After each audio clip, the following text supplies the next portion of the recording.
is Kylie Paulson, and I'm a student in Dr. Radosh's broadcasting class here at Alvernia University. Today with me I have Tanya Melendez. We partnered with Berks Weekly to do live interviews on Facebook, and she's going to tell us about the 18th Community Garden on Ward. Hi. So, can you tell us about the community garden you created in the 18th Ward? Sure.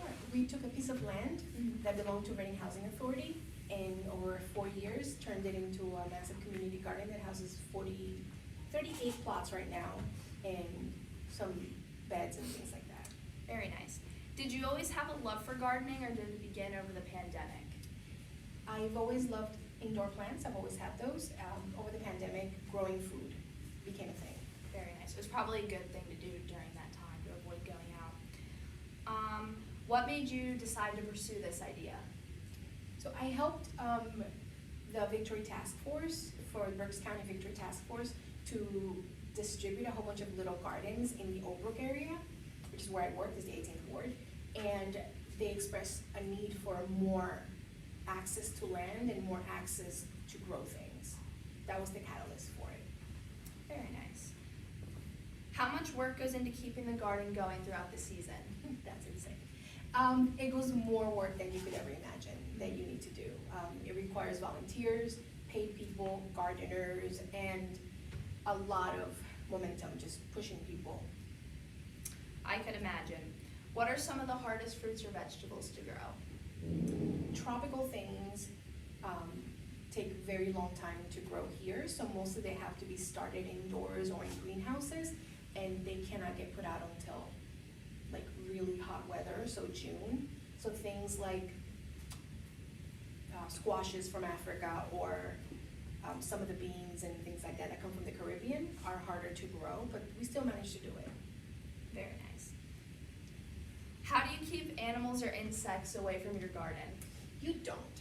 What you do is you manage it as best you can.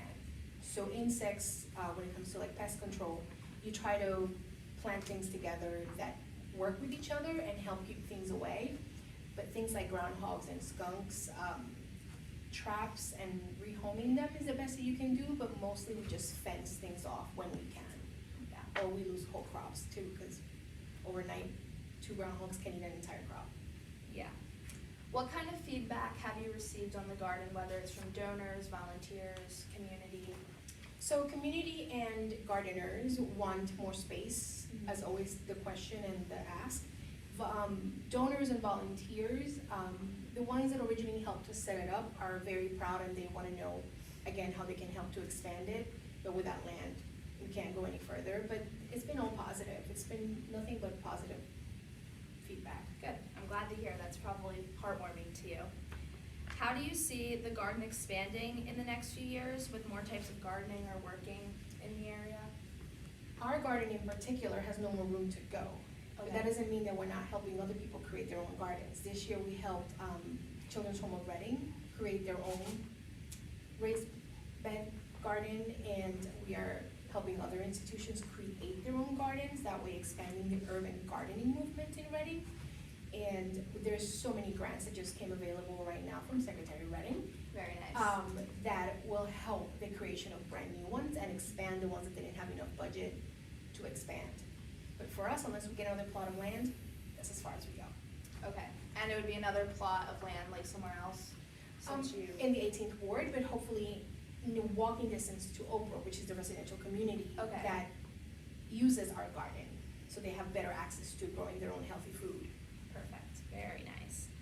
I heard the Pennsylvania Secretary of Agriculture, Russell Reading, visited the garden. What was that like? What did he think of the garden?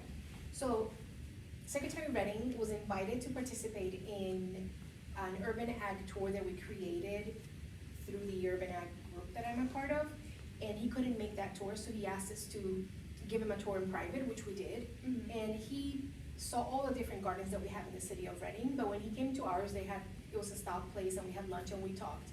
He had, really good questions and informative, and when he asked, like, what can we do to help, we were ready with a list. Here you go. This is how you can literally help every community garden. And he was very approachable and very knowledgeable about urban gardening in particular.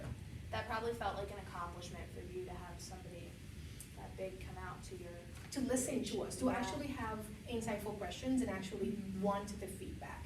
That usually doesn't happen with politicians. It did. It did. So he literally wanted answers. He was like, give me your problems and how would you have me fix them? So that was great. Yeah, sounds great. And lastly, do you have any additional advice for future gardeners who want to start community gardens in their area? Okay, so Berks County is an urban county, so if you're trying to start any community garden in Berks County, apply for all of the urban ag money that's out there. Before you do any of that though, go to your local municipality and find out what the rules are on growing food. Those were the two biggest hurdles for me to start. And after that, make a list first of everything you think you're going to need. And then just go from there. Just dig in the soil. Very nice. Do you have anything else you would like to tell us before we wrap up for today? Other than do what you're doing, keep doing it, keep asking the questions. Okay. Thank you. I'm Kylie Paulson. Thank you, Tanya Melendez. And we'll see you next time. And thank you for watching Facebook Live.